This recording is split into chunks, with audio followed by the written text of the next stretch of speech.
Bass. How you doing, man? Wow. I know. Have you been here before? Never. Welcome. Thank you. Where it was made. The Most of album? it, yeah. Why would you ever leave? I know.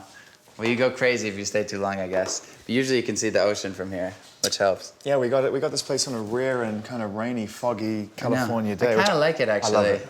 We're in like the last 80% freaking out. Does it suck? You know? No, it doesn't. No, it suck. doesn't. I know it doesn't. But you know what I mean? Like that last like little push. Yeah. Have you had fun making it? Yeah. It's been like the first, for me, like the most fun was like when we were here for the first couple weeks and we were writing. So who were you with? Like, in here, we were with, it was just like me, Teddy Geiger, Scott Harris, and Jeff Warburton. That's the crew. That's the crew. Yeah. And George Sierra, my engineer. Yeah. That's the crew in here. And did you have any idea? Did you come into it going, okay, I've made albums, I've done tours, I've played arenas, I've achieved a huge amount in my life to date, but I know that this is a stepping up moment for me, this record. Yeah, oh yeah, definitely. When we walked in, I was like, I want to make a Kings of Leon record. And I was like, I want to go more rock, like stadium type of feel. And we walked in the first day and we wrote In My Blood. That's the first thing you wrote? Yeah, wow. That was the first song we wrote, which is the single. That's an intense start too. And I mean, I feel like... Well, you know... I feel like we need to have lunch before I go into that song. I know. Because it's such an intense subject. That's why every time I play that song for someone, I go, just so you know, I'm okay. Yeah. Don't worry about me. I promise I'm okay. But I walked in and I was like, the only way we're going to step up, like regardless of my singing, what we're like the way the melodies are, the production, regardless of all that, the only way things are going to get better is if it's more honest. You know what I mean? Because on the last album, I was like teetering on the line of like writing about me, but making it so vague that nobody would know who it's about. I wondered about this because, okay, so you're in the studio, you're about to start a new album, and yet sort of 5 years previous, you weren't even in a studio. You were in the comfort of your own home, putting stuff online, using Vine to reach and find an audience, right? Which is just an experiment. That's not a career at that point, right? No, That's just you having fun. Totally. And then you get into the studio, you start collaborating with people, you start to hear your voice on record. Did you ever feel at that point like you were in control?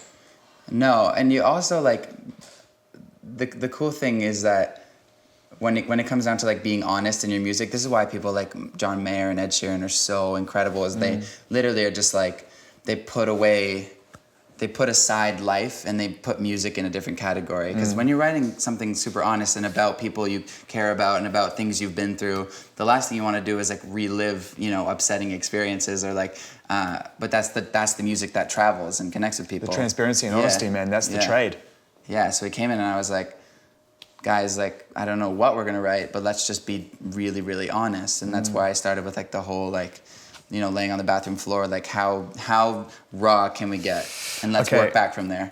Is it something that you've always kind of experienced on and off? No, truthfully, actually, it was kind of something that hit me within the last year. And before that, growing up, I was a pretty calm kid, like, super steady. And then I knew people who suffered from anxiety and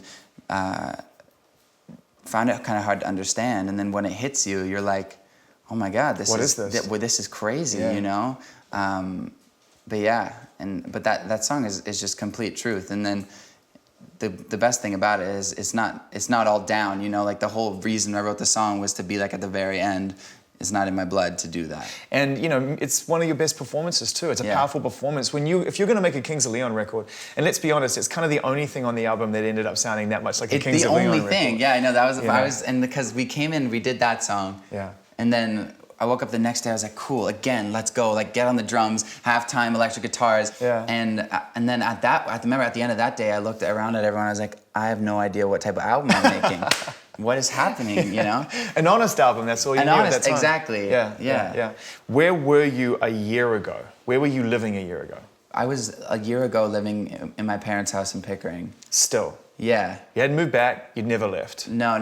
Well, I was working, obviously, but I still live with my parents. I moved into my own place this year. So you were living at home with your parents, and you'd already played arenas and toured with Taylor Swift and done all these remarkable things and sold millions of records and played Madison Square Garden, and then you go home. Yeah. And then you go home. Yeah, exactly. And to like a super super small bedroom too. Yeah. But I can imagine that was actually kind of rewarding and ultimately really good for your psyche and for your grounding.